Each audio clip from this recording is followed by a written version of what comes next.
Welcome back to the Bullpen Cafe, folks. Justin Garza and Pat Evans, coaches at Sunnyside Football, here to join us on a special episode this Friday. I'm going to quickly move us along with the food, then we're going to keep going with our getting to know our guests a little bit better. What we've done is we've actually pulled our ribs out of the boiling juice, got a couple of racks here. Show you guys, I split this in half, and just a little bit of background. I don't know if you guys ever known this before, but if you ever noticed that a rack of baby back ribs has like one end that's a little thicker and then one end that's smaller. Yeah. Well, I was doing a little research about this, and I guess the reason that happens is, let me make sure I get this right, is that there's a natural tapering of a pig's rib cage. I guess it's just structurally how they're built. So you got one side that's a little bigger and one side that's a little smaller. So what you can kind of see with the difference of thicknesses that we've got here. So what I've done is I've removed the stuff from the boil. I'm going to give it a basic rub with just a little bit of brown sugar. I'm actually not going to do salt in this one because I've already done salt in the boiling mixture, and frankly isn't going to need too much more of it. So I'm going to put a little bit of brown sugar on here, a little tiny bit of onion powder, a little tiny bit of paprika, and we are going to rub this in and take it to the grill. Now, do you guys do much grilling time on your own, or? Yeah, I'd like to. I know in the summer I do. Now, do you guys have any type of, does food make its way at all into the ranks with you guys and your players? Do you guys have any type of a team meal or something like that you guys do? Yeah, we do a team meal every Thursday for the most part. We had one last night. Sometimes, parents will make the meals themselves, and sometimes we'll go out places. I know when I was at Wheatley, we had a friend of the program who would make ribs, once a year. Oh, cool. They were to die for it. Our kids would... and we would kind of not eat the whole day, so you could throw some more ribs. Yeah, absolutely. Thursday night. But it was unbelievable. All four of them on here, so I'm going to get these last two rubbed. Now, Justin, trace us a little bit, because this is your first year at Sunnyside. Trace us back on your coaching journey of how where you started, and then what brought you to present day.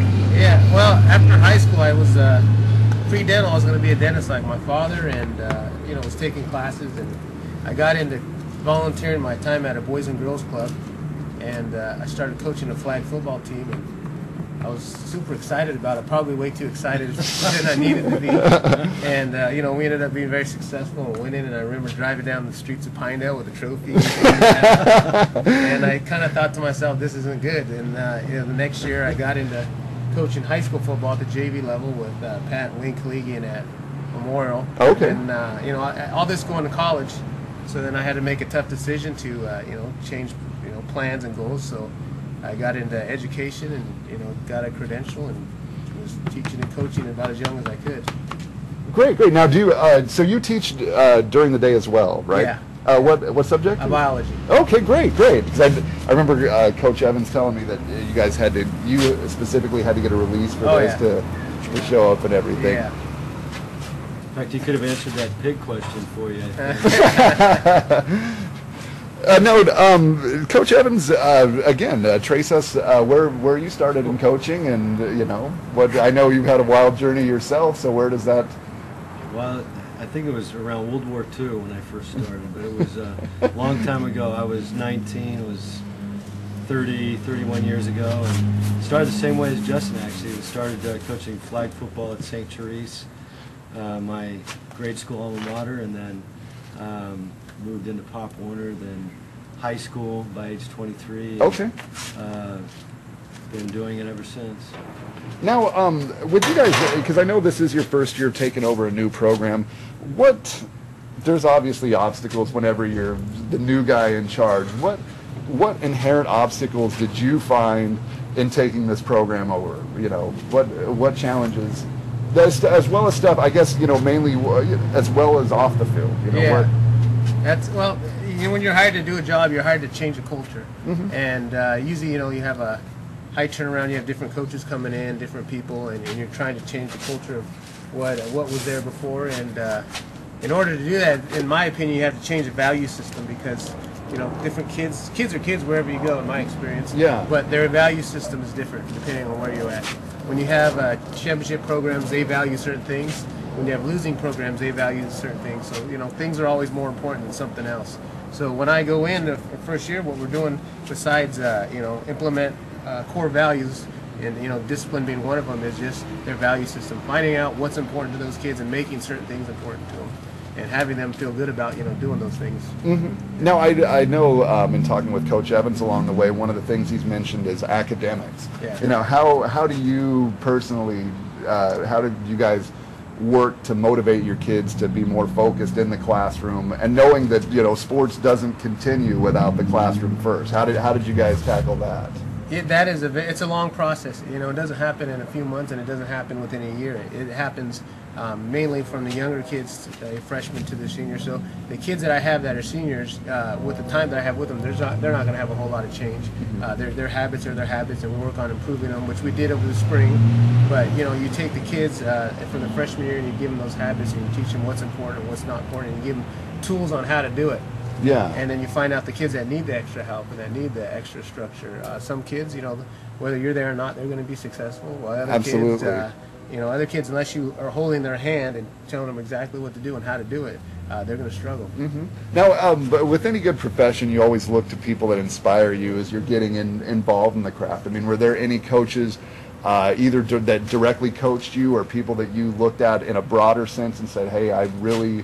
I admire how this guy came into the coaching game, and I want to model, what I'm doing after? Did you have people like that were close to you when you started, or? Yeah, there's a ton. I mean, I take a little bit, I coached with Pat. Pat coached me when I was younger, so I took a little bit of Pat when I coached. Mm-hmm. Then you coach with another guy, you take a little bit of that person, and the people that you coach with, you kind of develop your personality, and the people you walk, I'll go visit a coach or a college team in spring football, and you take some of the things they do.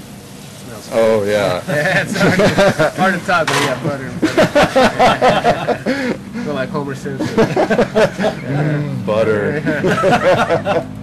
But, you take different people, and, for me, it's not just football. I see people do things, whatever their niche is, they do it very well, and you just are intrigued by how passionate that person is and how well they do it, and you just want to learn from them. Yes. My wife, I'm still learning today. My wife was a 4-point something, and I'm still learning, how to get there. Yeah, And absolutely. So, I just think you never stop learning, and you try not to be other people. Try to be yourself, but you can always learn from what other people do, and more importantly, how they do it. Absolutely. Yeah. And now, Coach Evans, I mean, again, you came into the coaching ranks in a different era. Was there, way back in the covered wagon days? Taking covered wagons at school was rough, I'll tell you.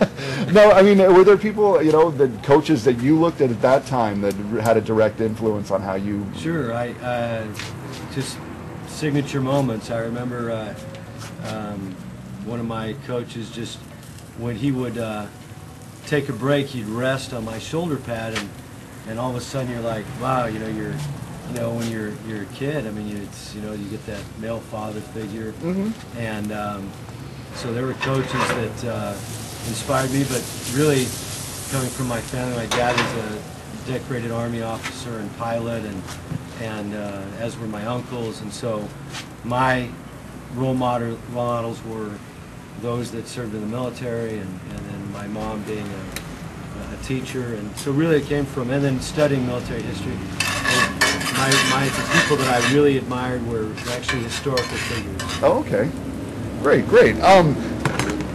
See, but what I'm doing actually, while I guys had you distracted with the butter for a moment, is I'm getting our mixture ready for our mashed potatoes. So what I did was I started with a little bit of butter and a little bit of chopped garlic. I'm going to get that nice and sweated down and soft. And then to that, eventually, we're just going to add just a little bit of, you can either use cream or whole milk. Either one of them will work good because, again, you're just trying to bring that creamy element into the potato mixture. So once this gets going, and it'll move along very quickly, as any of you know the coach, he's a hot grill and he's got a fiery temper. So as this moves along, we'll add a little cream to that, and then once that's done, the simple last step is basically to unpeel our potatoes, add them to the mixture, mash it all around, and put a little fresh chopped chives on it at the very end. So, like I said, that's what's going here. We've got our ribs going on the side.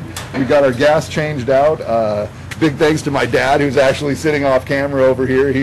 We both had that sense that, you never know with a gas grill if you don't have one of those little knobs when the gas is going to run out. And something about this morning said, I feel it. I think it's coming. And sure enough, at the end of our first segment, it went out. We've got new gas back in it, so everything's a win. Guys, I think actually this is going to be as good a place as any to stop, because we're going to move a couple things along in the break. Quickly, though, I do want to let you know the third dish that we're going to be making today is we're going to be doing a little fresh skillet corn. So what I'm going to do is I got this corn that I already broke down, gave it a little rinse and everything. What I'm going to do is cut these into the little kernels, and we're eventually going to add those into a skillet of butter, brown sugar, a little bit of chili powder. It's going to be kind of a little take on the whole grilled street vendor corn that you see, where they put the chili powder and the butter and all the good stuff at the end. So again, we're going to start working with this in just a moment. We're going to take a quick break.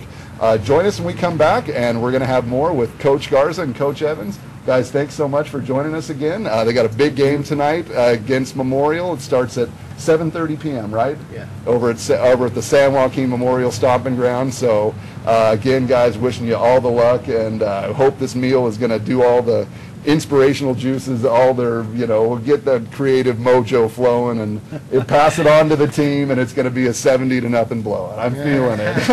But anyway, stick with us, guys. Friday episode, Bullpen Cafe, CentralValleyTalk.com. We're coming right back.